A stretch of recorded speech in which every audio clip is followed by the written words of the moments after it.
Hi, I'm Vince Meehan from the Alpenhorn News, and today we're going to take you to Cedar Pines Park, where the county, Mass, and the fire department has put together a demonstration house.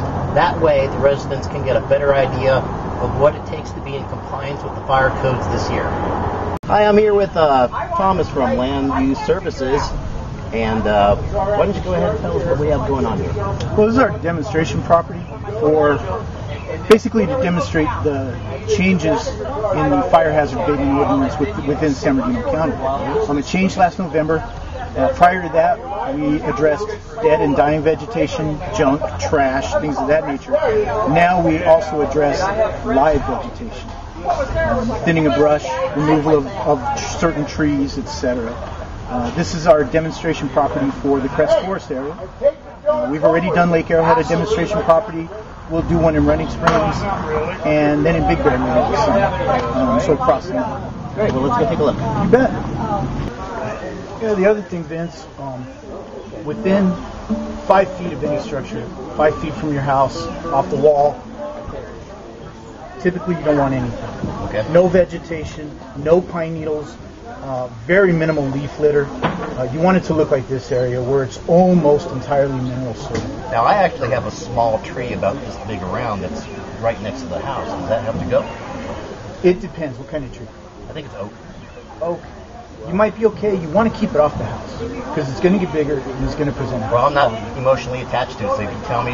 It may be better just a little bit now. Good. You want that first 5 feet to be as free and clear of everything as you can.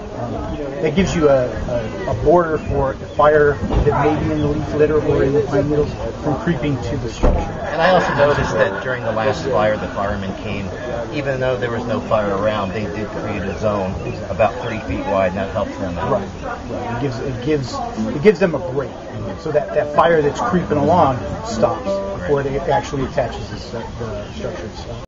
If you have a tree that's 4 inches or less in diameter, at chest height, that's within 10 feet of another tree, you need to remove that smaller tree. The tree down here is about a 4-inch tree.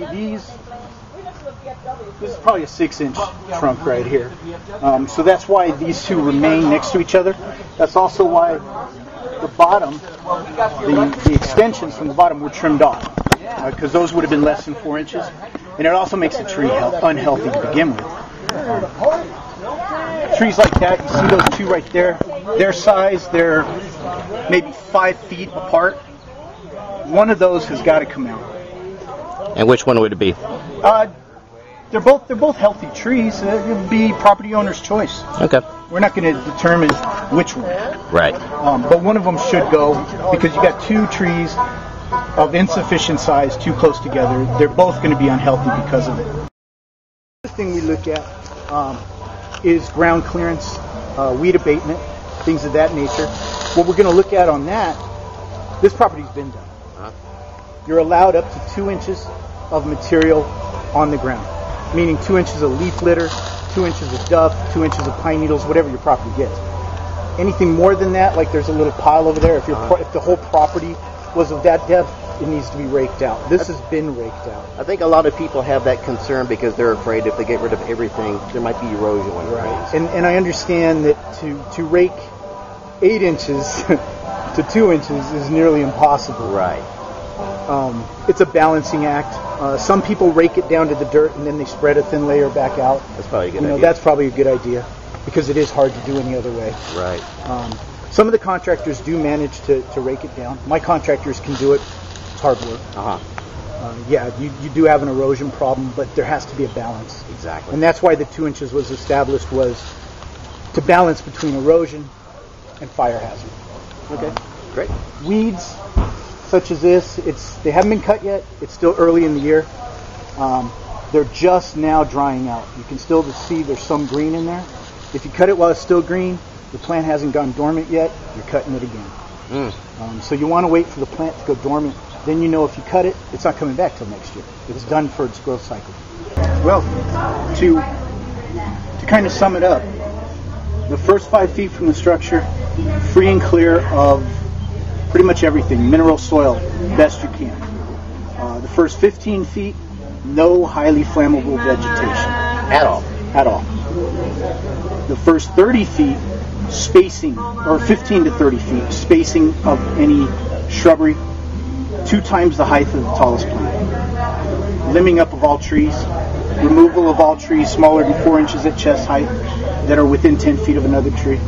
And then 30 to 100 feet, you want to make sure weeds are cut, pine needles are no more than 2 inches, leaf litter is no more than 2 inches. And we're talking about the 2 inch.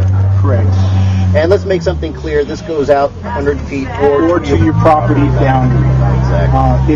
If your property boundary is less than 100 feet from your structure, the adjacent property owner is responsible for providing you whatever makes up that 100 feet. Now, one last thing. We're all trying to get compliant, and for some reason the fire department finds you non-compliance. What would happen at that point?